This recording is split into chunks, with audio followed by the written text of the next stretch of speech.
सानाम को जोहार अलिंग के सत्यनारायण सोरेन अलिंग मिट्टे वीडियो लिंग बना का मुझे दफे नेल पूरा का तलिंग पे अलिंग मेन रे कारण दो हुयुग कना तेज अबो न समाज रे सांता हपन को अब दिसम आर बांग अब अतु टोला बगी काते ऑल पढ़ा काते बाहरे बन चक्री बकरी का तो नोइन लिया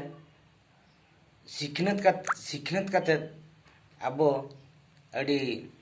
बोका लेका बन कमी कना तो जहां तक बन ऑल पढ़ा कन ओका जातिरम हरा कना ओका जातिरम ऑल ओका जातिरम सेना कना आर आयो आड़ांगम ठिके का कि ओना को दो अब हिड़िंग भांग लगती कना चेदा से नोआनी लेया बको बाजार करे को चक्री का उनकुरी गिदरा दो अब सांताल ते दो बाको रोल होचय को दिकु ते को ठिका को कना तो बया पुइलो आयो आड़ांग निये बन बड़ाया बन ऑल पढ़ा कते बन चक्री का सरी उनका मिट्टन कथा ले दो आपे अब 300 बन चक्री का अब कास्ट सर्टिफिकेट दो अब जाति के बन सदर ले एनखान अब जाति अब आड़ांग अब रोड अब ऑल दो चिकाते हिड़िङा उनी मा गिद्रे कना आम आयो बाबा कते उनी गिद्रे दिकुतेम रोड़ाया पुइलो सांताल ते रोड ठिकाय में चेदा सांताल ते जुदी बाम ठिकाय दिनेल उनी दिकुते आज बड़ा दिकु मेते सांताल को हिरका को उनी गिद्रे दिनेल सेना लेनखान सांताल हिरका को खान आदो दिकु के अपनार को छति के अपनार को आदो उन जत आमी गिद्रे दो कुड़ी गिद्रे दो दिकु ठेन जाय आमी कोड़ा गिद्रे दो दिकु होय गो मा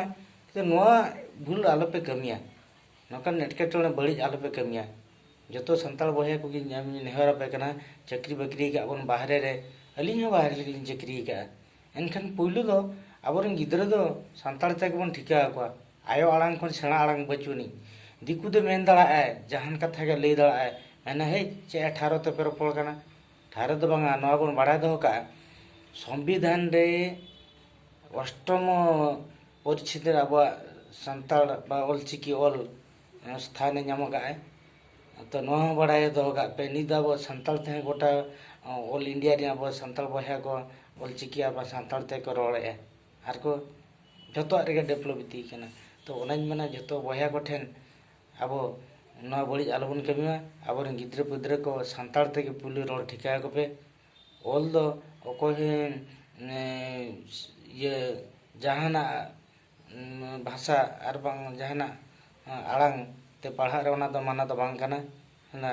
तो प्रथम दो हुयु कना अब संताल रोड रे बन जाति रे आर अब धर्म रे जिनिस आलोबन हिड़िमा आर दिकुते रोड दो ठीके बे बांगे तो बांगे लिया किंतु पुइलु दो अब आड़ांग लगती कान गया तो तीन चक्री बकरी होड़ के अब दो अड़ी तित्री बन बड़ी बन कमी कना अब गिद्रे दो माने टोटली होड़ रो बाबू ठिका को कना हला तार लाजा पे सेचे दिन बइन बड़े दड़ा कना आम या आयो आड़ांग ते ओका माने मेना अब गुरु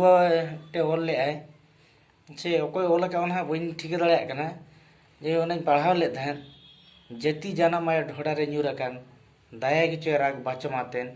एटा आयो खन दो जानम आय गतम जहां तिने रेगे जनो दुलड़ताम